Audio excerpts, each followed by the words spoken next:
일론 머스크는 이제 앞으로는 차를 소유할 필요가 없을 것이다 이런 식으로 말을 했는데요. 네.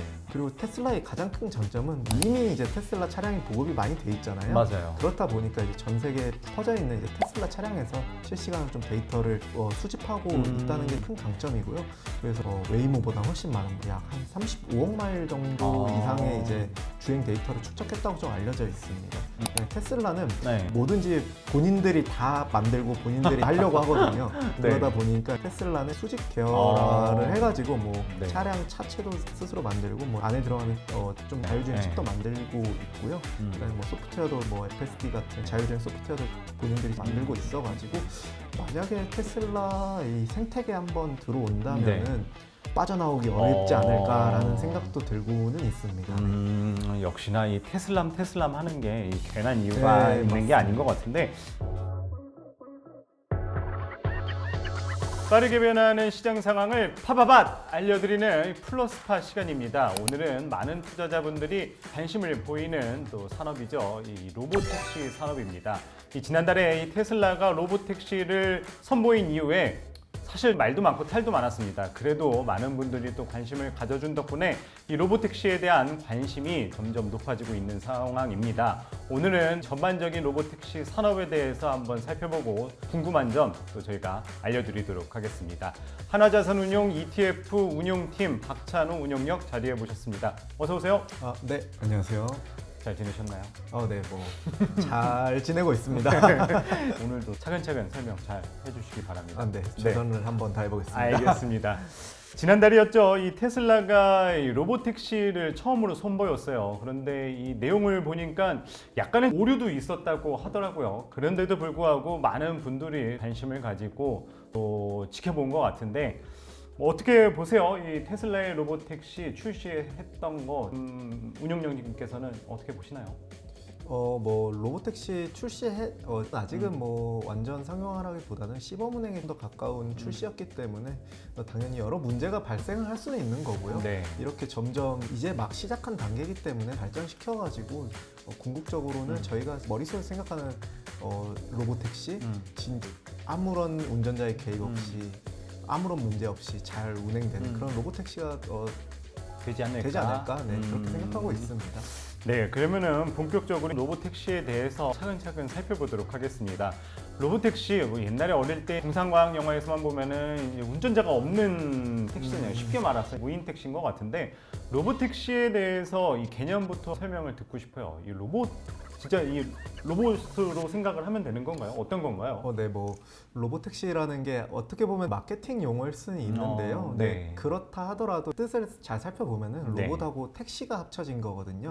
간단하게 이제 뭐 예를 들어서 휴머노이드 로봇 생각해 보겠습니다. 네. 휴머노이드 로봇은 사람이 명령을 내리면은 그 명령에 따라서 작업을 수행하는데, 그 작업을 수행할 때 뭐 예를 들어서 물을 집어라 할 때 저희가 팔 하나하나 움직이고 손가락 하나하나 움직여서 그렇죠. 물을 가져오게 시키는 건 아니잖아요. 네. 로보택시도 비슷합니다. 로봇처럼 사람이 특정 목적지를 지정을 하면은 스스로 판단하고 자율적으로 주행해가지고 택시처럼 목적지에 사람을 이제 데려다 주는 역할을 하고 있고요. 그러다 보니까 로보택시는 사람의 개입 없이 스스로 판단하고 자율적으로 주행해야 되기 때문에 자율주행 기술 레벨에서도 레벨 4라는 이제 좀 고도의 자율주행 기술을 탑재한 자율주행 차량을 로보택시라고 부르고 있습니다. 네. 말씀을 들어보니까 처음에는 그렇게 생각하기도 했어요. 이게 로보택시라 하면은 말씀하신 것처럼 뭐 왼쪽 길이면 뭐 좌회전해, 뭐 기아 변속해, 뭐 이게 아니라 네네. 목적지만 입력을 하면은 알아서 학습을 해서 뭐 수많은 그런 뭐 길이나 이런 거를 데이터를 직접 학습을 한 다음에 알아서 운전을 한다, 이런 게 로보택시라는 말씀이신 거죠? 네, 맞습니다. 알겠습니다. 지난달에 테슬라가 처음으로 이 로보택시를 선보여서 많은 분들이 관심을 가지게 되긴 했지만, 이 로보택시는 테슬라 이전에도 다른 회사도 이미 출시를 해서 운행을 했던 걸로 알고 있어요. 어떤 기업이 그 로보택시를 선보였나요? 네, 구글의 자회사인 이제 웨이모라고 부르는 회사가 하나 있고요. 네. 이 웨이모라는 회사에서도 로보택시를 출시를 했었고요. 그다음에 중국 기업 같은 경우에 이제 바이두라고 뭐 중국의 이제 네이버, 중국의 구글 아. 같은 느낌인 회사인데요. 여기도 자율주행 기술을 좀 연구를 해가지고 네. 지금 중국에서 로보택시 운행하고 있고 음. 최근에는 이제 유럽하고 중동에도 좀 진출한다고 해서 시범 운행도 진행하고 있습니다. 아니 중국 같은 경우에는 그때 운영위원께서 말씀하셨을 때 이제 중국도 이제 휴머노이드 로봇 관련해서도 상당히 발달되어 있는데 이 자율주행 기반의 로봇 택시도 벌써 이 중국은 앞서 나가 있는 건가요? 네, 뭐 특정 나라나 뭐 음. 기업이 뭐 엄청 앞서 있다라고 말씀드리기 어렵지만은 중국은 데이터 처리라던가 네. 이런 이미지 처리 쪽에 좀 강자이기 때문에 네. 이제 자율주행을 하기 위한 기술력이 이미 좀 구비가 되어 있는 상황입니다. 그러다 보니까 중국 기업도 자율주행 기술 쪽으로는 높은 수준을 가지고 있다라고 생각하시면 될 것 같습니다. 네, 그러면 구체적으로 어떤 기업이 어떤 그 로봇 택시를 서비스를 제공하고 있는지부터 살펴봐야 될 것 같은데 아까 말씀하신 게 먼저 이 웨이모? 예. 라는 기업을 말씀하셨는데 웨이모가 어떤 회사예요? 웨이모는 구글의 자회사이고요. 구글 자회사요? 네, 구글에서 하는 뭐 자율주행 사업 네. 하는 뭐 자회사 정도라고 생각하시면 될 것 같습니다. 네. 웨이모는 라이다라는 기술을 기반으로 해가지고 네. 좀 자율주행 방식을 채택하고 있고요. 네. 특히 라이다 같은 경우에는 뭐 카메라로 직접 보는 게 아니라 이 센서로, 센서로? 상황을 인식하기 때문에 뭐 비가 많이 온다거나 네. 이러면은 카메라에 물방울이 끼면 안 보일 수도 있고 네. 오류가 생길 수도 있고 빛이 많이 들어오면 그럴 수도 있잖아요. 그런 부분에 자유로운다는 장점이 있고요. 더 안정성이 있다는 네. 장점이 있습니다. 그러면은 웨이모가 주시하는 로봇 택시도 설명 부탁드리겠습니다. 네, 웨이모는 현재 지금 시범 운행도 하고 있고요. 상용 운행도 하고 있는데 지금 뭐 제한된 지역에서 테스트 차량 운행하면서 데이터를 수집하긴 했습니다. 네. 그래도 지금 누적 주행 데이터는 한 1억 마일. 네, 네. 미국은 왜 마일을 쓰는지 모르겠는데 여기서 한 1.6km 곱하시면 이제 킬로미터라고 보시면 될 것 같고 상당하네요. 누적 주행 데이터가 존재하고요. 지금 1,000만 건 이상이 이제 좀 유료 운행을 진행하면서 좀 상업화도 증명을 했다라고 보시면 될 것 같습니다. 그러면은 많은 분들이 또 관심을 가지고 있는 테슬라는 또 어떤 특징을 가지고 있나요? 테슬라는 이제 웨이모와 다르게 라이다를 사용하는 게 아니라 카메라 기반으로 비전 AI라고 하죠. 직접 사람이 보는 것처럼 네. 카메라로 세상을 인식을 하고 그거를 AI로 분석을 해가지고 상황을 사람처럼 판단하면서 자율주행을 하는 기술 방식을 택하고 있습니다. 그리고 테슬라의 가장 큰 장점은 이미 이제 테슬라 차량이 보급이 많이 돼 있잖아요. 맞아요. 그렇다 보니까 이제 전 세계에 퍼져 있는 이제 테슬라 차량에서 실시간으로 좀 데이터를 수집하고 있다는 게 큰 강점이고요.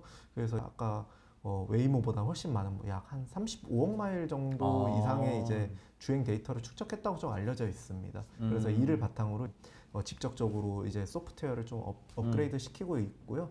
테슬라는 네. 뭐든지 본인들이 다 만들고 본인들이 하려고 하거든요. 네. 그러다 보니까 테슬라는 수직 계열화를 해가지고 뭐 네. 차량 차체도 스스로 만들고 뭐 안에 들어가는 좀 자율주행 칩도 만들고 있고요. 그다음에 뭐 소프트웨어도 뭐 FSD 같은 자율주행 소프트웨어도 본인들이 만들고 있어가지고 만약에 테슬라 이 생태계 한번 들어온다면은 빠져나오기 어렵지 않을까라는 생각도 들고는 있습니다. 네. 역시나 이 테슬람 하는 게 괜한 이유가 네, 있는 게 맞습니다. 아닌 것 같은데 뭐 어쨌든 이 개인 소유의 자율주행 차량도 결국엔 이 로보택시의 역할을 할 수 있도록 만드는 건가요? 테슬라는? 테슬라가 꿈꾸고 있는 이제 세상은 이제 일론 머스크는 이제 앞으로는 차를 소유할 필요가 없을 것이다 뭐 식으로 말을 했는데요. 네. 예를 들어서 소유하더라도 네. 이 차가 주차장에 있는 시간이 사실 엄청 많잖아요. 맞아요. 그러면 이 차에 로보택시 기능이 만약에 들어있다면 이 차를 다른 사람들이 뭐 호출을 한다 그러면 네. 제 차를 그냥 보내가지고 택시 역할을 하게 돼서 뭐 조금의 수익이라도 얻고 먼 미래 이야기지만 어쨌든 먼 미래 궁극적인 이야기지만은 그런 궁극적으로는 공유 경제 느낌을 꿈꾸고 있다고 생각이 듭니다. 네. 뭐 어찌됐든 이 로보택시 산업의 발전으로 인해서 결국에는 이 공유 경제까지 발전을 할 수 있다 말씀을 주셨던 것 같은데 그러면은 마지막으로 아까 또 중국에서 유명한 바이두는 또 어떤 특징을 가지고 있나요? 바이두도 라이다 방식을 채택해서 자율주행 택시를 개발하고 있고요. 현재 중국의 주요 도시에 실제 서비스를 좀 운행 중에 있고요. 여기도 한 1억 마일 이상 정도의 주행 데이터를 확보했다고 알려져 있습니다. 네. 일단 뭐 중국 기업이다 보니까 좀 차량 단가가 낮은 장점도 맞아요. 있고요. 네. 그다음에 바이두는 단순하게 B2C로 이제 뭐 승객만 대상으로 하는 게 아니라 뭐 네. 물류 쪽으로도 생각을 해가지고 B2B 쪽 사업도 생각을 하고 있어서 생태계를 좀 넓히고 있다 보고 있고요. 네. 최근에는 유럽과 중동에도 좀 진출하려고 하고 있어가지고 네, 좀 더 이제 확장성이 커지지 않을까 생각을 네. 하고 있습니다. 알겠습니다. 지금 현재 로보택시 서비스를 제공하고 있는 또 웨이모와 테슬라, 또 바이두까지 간단하게 이 회사의 특징들 살펴봤고요. 아무래도 이 로보택시 하면은 자율주행을 빼놓을 수가 없을 것 같아요. 결국엔 이 자율주행 기반의 이 로보택시라고 설명을 드릴 수 있을 것 같은데, 이제 로보택시 이 자율주행 그 단계에서 4단계라고 이야기를 하셨는데, 이게 도대체 정확하게 어떤 개념인가요? 네, 이 자율주행 기술 뭐 레벨 몇이다, 네. 레벨 1이다 이런 소리가 있나요? 나오잖아요. 이 레벨은 미국 자동차 공학회에서 이제 정의한 기준이고요. 네. 자율주행 레벨을 뭐 0부터 5까지 하면은 0부터 2까지는 뭐 우리가 일상생활에서 접하는 기능을 생각하시면 될 것 같습니다.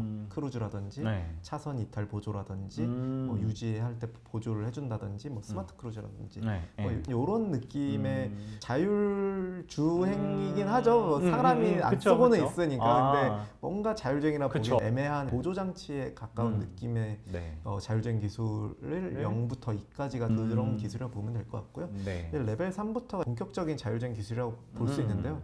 2단계에서는 이 레벨 3단계에서는 그 고속도로나 뭐 도심 같은 뭐 네. 특정 상황이나 뭐 그런 조건에서는 자율주행이 가능한데요. 대신에 돌발 상황이 벌어진다거나 네. 이럴 때는 그 운전자의 개입을 좀 요구하기 때문에 완벽한 자율주행이라고 보기는 살짝 어려운 상황입니다. 그럼 로보택시는 이제 레벨 4는 아까 말씀드렸던 것처럼 사람의 개입 없이 정말 운전자의 개입 없이 실제로 자율주행이 가능한 레벨 수준을 이제 레벨 4부터라고 하고 있고요. 네. 이때는 뭐 특정 지역이나 뭐 정해진 경로 내에서는 네, 네. 완전히 이제 자율주행으로 할 수 있다고 생각하시면 될 것 같습니다.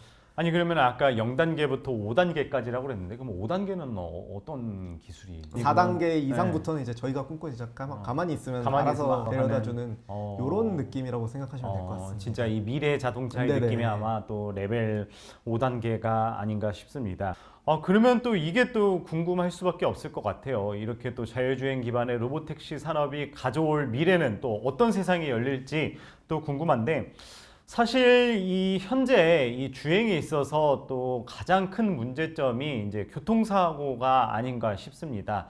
아무래도 이제 또 사람이 운전하다 보니까 또 실수를 할 수밖에 없잖아요. 그렇게 되면은 뭐 사고가 또 나기 마련이고, 또 많은 또 사회적 문제를 대두가 되고 있지만은 또 음주운전 하면은 안 되지만은 네, 그렇죠. 네, 결국엔 이런 문제가 또 사람이 운전을 하기 때문에 또 생겨날 수밖에 없는 문제인 것 같은데, 결국엔 이 자율주행의 그 로보택시가 상용화가 된다면 이 다가올 미래, 또 어떤 미래가 또 다가올까요? 이런 문제 물론 당연히 또 해결이 되겠죠. 네, 로보택시는 사실 인간이 개입을 하지 않으니까 저희가 통제를 할 수 없으니까 살짝 불안한 감은 있을 맞아요. 수 있는데요. 그래도 결론적으로는 확실히 인간보다는 좀 더 정확하고 사실 로봇이 교통법규를 안 지킬 일은 없잖아요. 맞아요. 네, 그렇죠. 그렇기 때문에 이제 교통사고의 원인 대다수가 이제 미국 도로교통안전부에 따르면은 네. 한 94%가 인간의 실수라서 좀 비롯된다고. 사람이 문제네, 사람이. 그렇죠. 그리고 또 미국 같은 경우에는 이제 네. 교통사고의 사망자의 3분의 1이 음주운전하고 좀 관련이 있다라고 했습니다. 우리나라도 음주운전 엄청 심각하잖아요. 네, 결국엔 또 맞습니다. 이것도 로보택시가 해결해 줄 것 같은데. 네. 네, 그리고 말씀하세요. 뭐 점점 고령화 사회가 되면서 뭐 노령 운전자에 대한 걱정도 맞아요. 있는데요. 뭐 급발진 사고 네. 뭐 이런 거. 네. 사실 나이를 먹는다고 뭔가 운전을 못 한다거나 이런 개념은 아니지만은 맞아요. 서러운 네, 이야기잖아요. 반응 속도가 늦어진다던가 네, 이런 네. 부분은 부정할 수 없는 사실이기 때문에 맞아요. 이런 부분에서 이제 로보택시가 뭐 그냥 교통법규를 잘 인간의 실수, 뭐 로봇의 실수는 할 수 있어도 인간의 실수를 로봇이 할 수는 없는 거거든요. 네, 그렇다 네. 보니까 이런 문제들이 좀 개선이 될 것 같고요. 네. 그다음에 음주운전이라든지 좀 인지 능력이 좀 많이 떨어지신 고령 운전자라든지 이런 분들이 직접 운전한 게 아니라 로보택시가 직접 그쵸. 자율주행하는 거기 때문에 사고율은 좀 획기적으로 떨어지지 않을까 생각하고 있습니다. 아니 좀 궁금한 게 실질적으로 또 어느 정도 수치가 또 있는지도 궁금해요. 또 그런 자료가 조사된 게 있을까요? 또 실제로 이 사람이 운전했을 때보다 자율주행 기반의 로보택시가 운전을 했었을 때 뭐 사고가 또 뭐 얼만큼 또 줄어들지 뭐 이런 연구 결과는 없나요? 네, 웨이모가 이거에 대해서 한번 분석을 했었는데요. 네. 웨이모의 경우에는 약 한 4천만 킬로미터의 그 주행 데이터를 분석해 보니까 90% 정도 가깝게 사고가 감소했다고 합니다. 아니 뭐 거의 네. 다 감소했다고 볼 수 있겠네요. 그쵸. 그래가지고 이제 로보택시가 상용화되면은 이미 음. 데이터로 좀 입증된 바가 있기 때문에 확실히 사고율이 좀 떨어지지 않을까 생각하고 알겠습니다. 뭐 있습니다. 결국엔 또 이 로보택시가 상용화된다면 또 이러한 또 사회적 문제까지도 해결될 수 있는 그런 해결의 열쇠가 되지 않을까 또 그런 생각이 드는데요. 이야기를 들어보니까 아까 운영용님이 말씀하셨었을 때 결국엔 이 자율주행의 로보택시가 가져올 미래 또 공유 경제까지도 영향을 미친다고 말씀을 하셨잖아요. 또 지금 갑자기 드는 생각이 뭐 예를 들어서 이 무인으로 움직이는 이 로보택시가 이 택시뿐만이 아니라 뭐 우리가 흔히 아는 뭐 쿠팡이나 이런 것도 이 쿠팡 배달 기사님이 직접 운전을 해서 가잖아요. 근데 이것도 만약에 무인의 로보택시가 운영을 하게 된다면 또 이쪽 이 물류 관련해서도 상당히 변화가 많이 일어날 것 같다는 생각이 드는데 그렇게 되면은 결국엔 이 로보택시가 단순히 이 이동 수단의 혁신뿐만이 아니라 이 사회 경제 또 전반에 영향을 미칠 것이라고 생각이 드는데 또 어떤 영향을 미칠까요? 네. 로보택시를 그냥 단순하게 이제 택시의 역할을 하니까 로보택시라고 부르는 거지. 네. 이 자율주행 높은 수준의 자율주행 기술을 가진 차량의 개념으로 보면은 이 택시에 타는 승객이 물건으로 바뀌면 이거는 무인 그쵸? 택배 서비스 같이 될 수 있거든요. 그렇다 보면은 확실히 아까 말씀드린 사고 감소율도 훨씬 줄어들고 네. 그다음에 효율적으로 움직일 수 있잖아요. 그러다 보니까 운송비라던가 이런 네. 부분에서 좀 효율성이 높아질 것으로 생각을 하고 있고요. 그다음에 또 하나는 이제 도시 구조도 바뀔 수가 있는데요. 네. 일단 사람이 운전을 하려면은 도로가 있어야 되고 뭐 신호등이 있어야 되고 멀리 맞아요. 가면 휴게소도 있어야 되고 그다음에 주차할 때도 사람이 내리는 공간이 또 네. 옆으로 네. 어떻게 내릴지 좀 다 확보가 돼야 맞아요, 되잖아요. 맞아요. 이제 그런 부분들을 고려하지 않아도 되기 때문에 이런 도시를 계획한다던가 뭐 건물을 지을 때도 이런 부분을 배제하고 짓게 된다면 뭔가 좀 더 공간을 효율적으로 쓴다던가 그렇겠네요. 아니면은 차량에 있는 운전자를 중심으로 설계하기보다는 그 차량에서 나와가지고 걸어 다니는 사람들의 위주로 좀 뭔가 도시 구조가 개편이 될 수 있다고 생각이 하고요. 그 다음에 아예 삶의 양상도 많이 바뀔 것 같은데요. 뭐 출퇴근 운전할 때 지금은 운전을 저희가 직접 해서 네. 회사에 출퇴근하고 그래야겠지만은 로보택시가 있다면은 그냥 차에 타가지고 그대로 자도 되고 그렇겠네요. 그때 뭐 여가 생활을 즐겨도 되고요. 아니면 그때 뭔가 업무를 봐도 되기 때문에 업무 효율성이라든가 뭐 노동력의 생산성은 엄청 늘어날 것으로 생각을 하고 있습니다. 그래서 저희가 이 점에 좀 주목해가지고 이 플러스 미국 로보택시 ETF를 출시한 이유도 있는데요. 왜냐하면은 올해 저희가 저희 기술 기반 테마형 네. ETF의 핵심 키워드를 좀 생산성 향상에 맞췄거든요. 네. 그래서 네. 사람의 생산성을 좀 향상시켜 줄 수 있는 뭐 휴머노이드 로봇이라든지 AI 에이전트라든지 맞아요. 그 다음에 양자 컴퓨터라든지 그리고 또 이러한 것들을 구현할 수 있게 해주는 뭐 전력을 공급해준 원자력 밸류 체인이라든지 네. 이런 좀 거대한 담론에서 저희가 테마형 ETF를 출시하려고 했고요. 그러다 보니까 이런 생산성 향상에 이 로보택시도 잘 맞는 이제 테마라고 생각을 하고 있습니다. 사실 이 자율주행의 미래 로보택시 시대에는 단지 이 로보택시 서비스만을 제공하는 테슬라나 뭐 웨이모나 바이두 이런 기업뿐만이 아니라 좀 다른 기업들도 같이 이렇게 연계가 될 것 같아요. 뭐 좀 전에 말씀하신 뭐 공유라고 하면은 공유로 이제 뭐 많이 알려진 뭐 우버라든가 뭐 이런 쪽에도 같이 연관이 돼 있을 것 같은데 어떤 그런 기업들이라고 해야 될까? 그런 뭐 이런 생태계라고 해야 될까요? 같이 서슬이라고 말을 해야 될까요? 어떤 식으로 좀 영향을 받을 수 있을까요? 일단 단순하게 로보택시를 생산하는 기업이라고 하면은 실제로 진짜 네. 로보택시를 생산하는 기업이기 때문에 좀 좁아질 수 있지만 이거를 산업 전체로 이제 영향을 받을 수 있는 기업들을 생각을 해보면요. 대표적으로 엔비디아 늘 어디나 들어가죠. 그쵸. 엔비디아는 엔비디아는- 빠지지가 네, 않죠. 네. 엔비디아 같은 경우에는 자율주행 기술 개발을 위한 뭐 시뮬레이션 프로그램도 제공을 해주고요. 네, 거기엔 소프트웨어도 제공해주고 그 다음에 실제로 자율주행을 하려면 반도체에서 다 연산이 돼야 맞아요. 되잖아요. 네. 그런 자율주행 전용 칩도 제공을 해가지고 그 드라이브라는 플랫폼 엔비디아 플랫폼 서비스가 있습니다. 네. 그래서 이 모델 개발부터 실제 적용되는 이제 차량 컴퓨팅 연산까지 A부터 G까지 엔비디아 좀 제공하고 있기 때문에 네.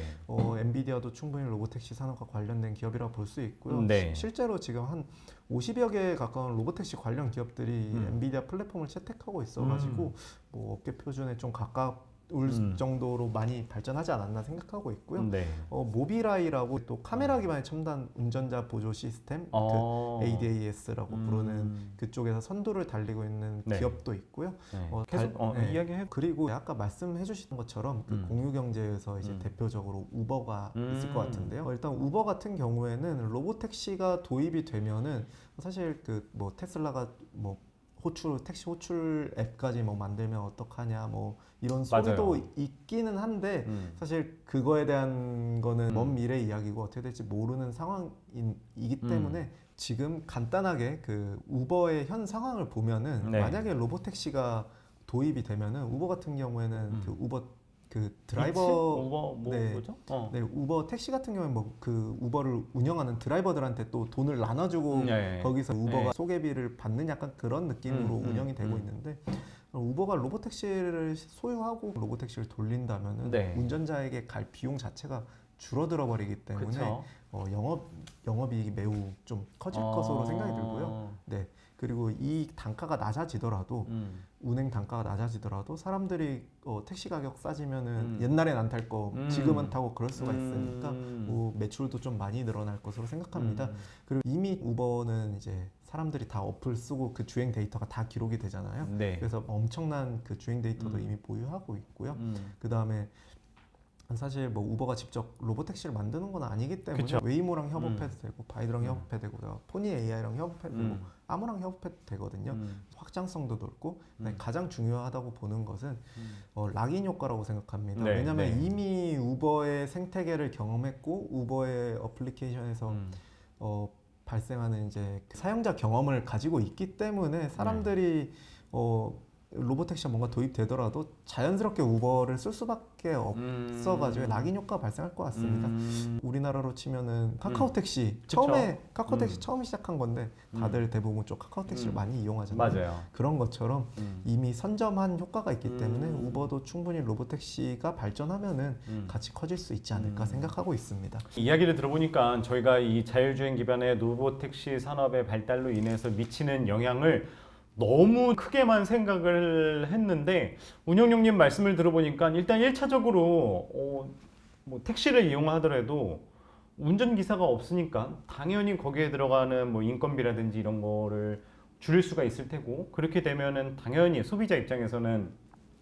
택시를 탈 비용이 줄어들게 되는 또 긍정적인 효과도 있을 테고 이거는 어떻게 보면 약간의 그런 부정적인 효과일 수도 있겠는데 그런 뭐 기존에 있던 그런 뭐 택시 운전 기사님이라든지 아니면은 택배 기사님이라든지 이런 거에 있어서도 그러면 뭐 그런 노동 구조의 그런 변화가 일어날 수도 있을 것 같고 1차적으로 어떤 측면으로 그런 거를 비용해서 효과를 얻을 수 있을 것으로 보시나요? 네, 일단 가장 큰 효과는 어쨌든 인건비 자체가 줄어들 거고요. 그 다음에 사람들의 움직임을 관리하는 게 아니라 그 로보택시로 자율주행 시스템으로 운영을 하게 되면은 간단히 물류 시스템만 봐도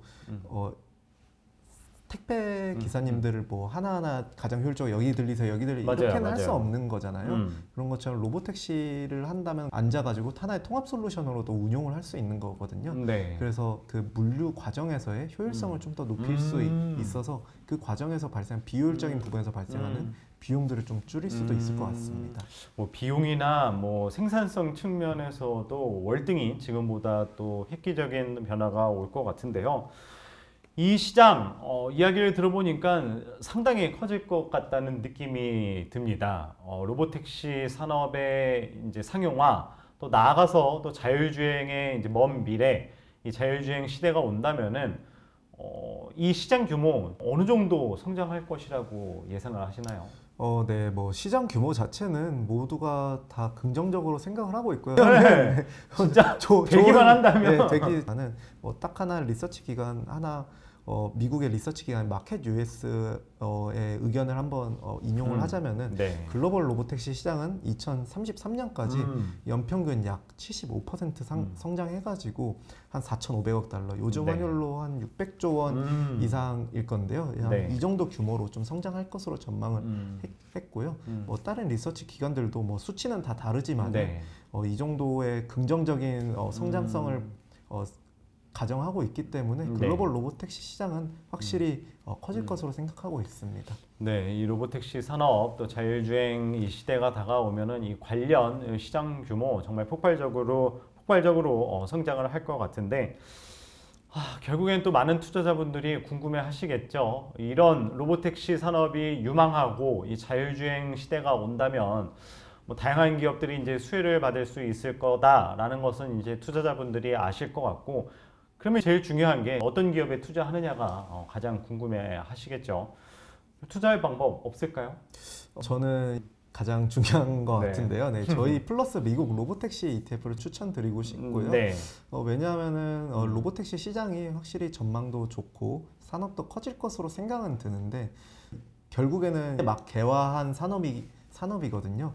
그렇게 되면은 미래에는 어떤 기업이 더 좋을지 또 애매한 부분이 네. 산업이 발전하면서 수혜를 받는 기업들이 어떤 기업들이 될지도 좀 일반 분들이 매일매일 트래킹하면서 알아내기는 어려운 어렵죠. 부분이 있거든요. 네. 그래서 저희는 막 개화하는 산업이고 커질 산업이라고 생각을 하기 때문에 로보택시와 관련된 기업, 그러니까 로보택시 산업에 투자하는 느낌으로 로보택시를 직접 만드는 기업도 투자하고 있고요. 로보택시에 관련된 뭐 소프트웨어라던가 칩이라던가 센서를 제공하는 기업, 그리고 아까 말씀드렸던 우버나 리프트처럼 로보택시가 도입이 되면은 매출이나 영업이익이 개선이 될 거라고 네. 기대가 되는 네. 이런 플랫폼 기업들까지 다 동시에 투자하고 있어가지고 특정 기업에 투자하는 것보다는 산업에 투자하는 느낌으로 로보택시 산업이 커지면은 그렇죠. 이퀄 산업 관련된 산업과 관련된 기업들은 같이 산업이 커지는데 성장할 수밖에 없겠죠. 성장을 안 할 수는 없는 거거든요. 음. 그렇다 보니까 로보택시라는 산업에다가 투자를 하시고 싶으시다면은 저희 플러스 미국 로보택시 ETF가 좋은 투자 수단이 되지 않을까라고 저는 그렇게 생각하고 있습니다. 단순히 이 로보택시 서비스를 제공하는 이 기업에만 투자하는 것이 아니라 좀 로보택시 산업 전반에 투자하는 상품이라고 했는데 어떤 특징이 있는지 설명을 해 주시죠. 아까 말씀드렸던 것처럼 로보택시 실제 완제품 기업 뭐 이렇게 나눠서 설명드리면 완제품을 만드는 테슬라나 웨이모는 구글 회사니까 구글이 들어가 있을 거고요. 그렇죠. 플랫폼 소프트웨어나 칩을 제공하는 엔비디아라던가 아니면은 포니 AI 같은 기업이 들어가 있고요. 같은 우버라던가 리프트 같은 기업이 현재 좀 편입이 되어 있는 상태입니다. 그러면 마지막으로 한 가지 궁금한 게 이미 이 자율주행 관련된 ETF 상품들은 있는 걸로 알고 있는데 이 플러스 미국 로보택시 ETF 상품만의 특징 뭐가 있을까요? 저희 경우에는 자율주행 기술에 초점을 맞추기보다는 네. 로보택시라는 산업과 관련된 기업들을 많이 편입하려고 했거든요. 로보택시 산업과 관련된 기업들을 많이 편입하려고 했습니다. 그래가지고 기존에는 자율주행 기술에만 초점을 맞춘다면 완성차 기업이라던가 아니면 자율주행 기술과 관련된 그런 기업들이 많이 들어가야 되는데 저는 그런 것보다는 로보택시를 만드는 기업도 들어가고 로보택시를 만드는 데 사용되는 부품과 기술과 소프트웨어를 공급해주는 기업도 넣고 로보택시 산업이 커지면은 그 수혜를 받을 것이라고 좀 기대가 되는 이런 우버 같은 플랫폼 기업도 넣기 때문에 저희는 자율주행 기술 ETF라기보다는 로보택시와 관련된 산업을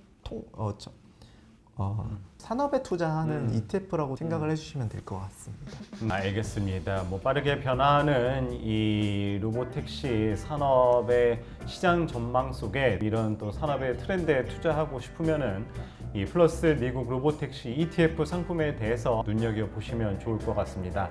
작년에 이 챗GPT로 대변되는 이 생성형 AI가 큰 인기를 끈 이후 올해는 피지컬 AI라고 해서 휴머노이드 로봇까지 정말 좀 다양한 게 계속해서 나오고 있는 것 같습니다.